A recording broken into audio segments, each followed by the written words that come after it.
Hi வணக்கம் நண்பா நண்பேஸ். இப்போ எலெக்ஷன் நெருங்கிட்டு இருக்கிறதுனால தமிழ்நாடு அரசு அடுத்தடுத்து பார்த்தீங்கன்னா சிக்ஸர்களாக விளாசிட்டு இருக்காங்க சொல்லலாம்.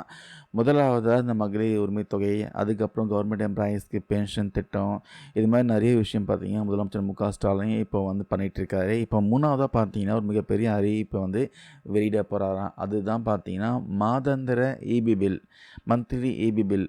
தேர்தல் நெருங்குற நேரத்தில் வெளியான இந்த முக்கியமான அறிவிப்புகள் என்னென்ன, இனி கரண்ட் பில் மாதம் மாதம் கட்டணுமா, வாங்க டீட்டெயிலாக பார்க்கலாம். இப்போ தகுதியுள்ள பெண்களுக்கு பார்த்தீங்கன்னா மாதம் மாதம் 1000 ரூபாய் கிடைக்குது. ஆனால் அடுத்த முறை பார்த்தீங்கன்னா திமுக ஆட்சிக்கு வந்தாங்கன்னா இந்த தொகையை வந்து மாதம் 2000 உயர்த்தி வழங்கப்படும்ட்டு முதலமைச்சர் வந்து அறிவிச்சிருக்காரு. அது மட்டும் இல்லாமல் இப்போ ரீசெண்டாக வந்து ஒரு 1.25 கோடி பெண்களுக்கு பார்த்தீங்கன்னா 5000 ரூபாய் 3 மாதம் முன் பணம் ப்ளஸ் 2000 ரூபாய் சம்மர் ஸ்பெஷல்ன்ட்டு ஒரே தவணையாக பேங்க்கில் வர வச்சிருக்காரு. அதிமுகவோட இந்த குலவிளக்கு திட்டத்துக்கு பதிலடி கொடுக்குற மாதிரி இந்த அறிவு பார்த்தீங்கன்னா அமைச்சிருக்கு. இரண்டாவது அறிவு பார்த்தீங்கன்னா கவர்மெண்ட் எம்ப்ளாயீஸ்க்கு பல வருஷமாக எதிர்பார்த்துட்டு இருந்த பென்ஷன் பிரச்சனைக்கு ஒரு முடிவு வந்திருக்குன்னு சொல்லலாம். TAPS Tamil Nadu assured pension scheme அப்படின்னு ஒரு புதிய திட்டத்தை வந்து அறிமுகப்படுத்தியிருக்காங்க.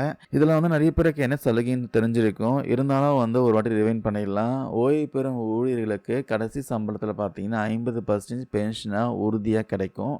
இதுக்கு எம்ப்ளாயீஸ் தரப்புலேருந்து அவங்களோட சம்பளத்தில் 10% பார்த்தீங்கன்னா பங்களிப்பு கொடுக்கணும். மீதி பணத்தை அரசே ஏற்றுக்கும். இதுக்காக அரசுக்கு பார்த்தீங்கன்னா உடனடியாக 13,000 கோடி ரூபாய் செலவாகுதான். குடும்ப ஓய்வூதியம், பணிக்கொடை, டிஎன்எஸ் அலவன்ஸு இது மாதிரி நிறைய விஷயம் பார்த்தீங்கன்னா அந்த டேப்ஸில் இருக்குது. இப்போ எல்லாருமே ஆவலாக எதிர்பார்த்துட்டு இருக்க அந்த மூணாவது அறிவிப்பை தான் திமுகவுடைய தேர்தல் வாக்குறுதியான மாதாந்திர மின் கட்டணம் மந்த்லி இபி ரீடிங் முறையை வந்து அமுல்படுத்த ஆலோசனை பார்த்தீங்கன்னா பலமாக நடந்துட்டுருக்கு. இதுக்கான சாத்தியக்கூறுகள் மற்றும் சிக்கல்கள் என்னென்னு ஆய்வு செஞ்சுட்டு இருக்காங்க. ஸ்மார்ட் மீட்டர் பொருத்தம் பண்ணி பார்த்தீங்கன்னா முடிஞ்ச அப்புறமா படிப்படியாக இது அமலுக்கு வரும் சொல்கிறாங்க. இது நடந்தால் நடுத்தர மக்களுக்கு கரண்ட் பில்லில் ஒரு பெரிய மிச்சம் வந்து கிடைக்கும் சொல்லலாம். கடைசியாக பார்த்தீங்கன்னா இந்த மின்சார வாரியத்தோட இன்னும் சில அப்டேட்ஸ்லாம் இருக்குது. இனிமேல் வந்து வீடு கடைகளுக்கு புதிய மின் இணைப்பு கேட்டால் அதிகபட்சம் பார்த்தீங்கன்னா 3 நாட்களுக்குள்ள இணைப்பு கொடுக்கப்படும் சொல்லியிருக்காங்க. அதுக்கப்புறம் இந்த எனர்ஜி மீட்டர் தட்டுப்பாடு இருக்கிறதால இனிமேல் மக்களே அங்கீகரிக்கப்பட்ட கடைகளில் மீட்டரை வாங்கிட்டு வந்து கொடுக்கலாம் சொல்லியிருக்காங்க.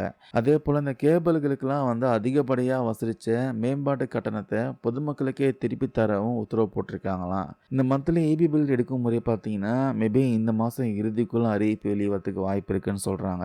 ஏன்னா எலெக்ஷனுக்கான ரூல்ஸ் வந்து நடைமுறைக்கு வந்துருச்சுன்னா கண்டிப்பாக அந்த அறிவிப்பு வந்து வெளியிட முடியாது. எப்படியாச்சும் அவங்க கொடுத்த வாக்குறுதியை காப்பாற்றணுன்ட்டு எலெக்ஷன் டேட் அனௌன்ஸ் பண்ணதுக்கு முன்னாடி இந்த மந்த்லி இபி ரீடிங் எடுக்கிற அறிவு பார்த்தீங்கன்னா வந்துடும் சொல்லியிருக்காங்க. வெயிட் பண்ணி தான் பார்க்கணும். ஆக மொத்தம் தேர்தல் நெருங்கிறதுனால சாமானிய மக்களுக்கும் கவர்மெண்ட் எம்ப்ளாயீஸ்க்கும் அடுத்தடுத்து ஜாக்பாட் அறிவிப்புகள் வந்துகிட்டே தான் இருக்குது. குறிப்பாக இந்த மாதாந்திர கரண்ட் பில் வந்தால் உங்களுக்கு லாபமாக உங்கள் கருத்துக்களை கமெண்ட்ஸில் சொல்லுங்கள். நெக்ஸ்ட்டு வரப்போகிற புது கவர்மெண்ட் வந்து யார் ஆட்சி அமைப்பாங்க? திமுகவே கண்டினியூ பண்ணுமா, இல்லை ஏடிஎம்கேவா, இல்லை புதுசாக வந்திருக்க டிவிகேவான்ட்டு கமெண்ட்ஸ்லாம் கருத்துக்களை பதிவு பண்ணலாம். தேங்க்யூ நண்பா நண்பீஸ்.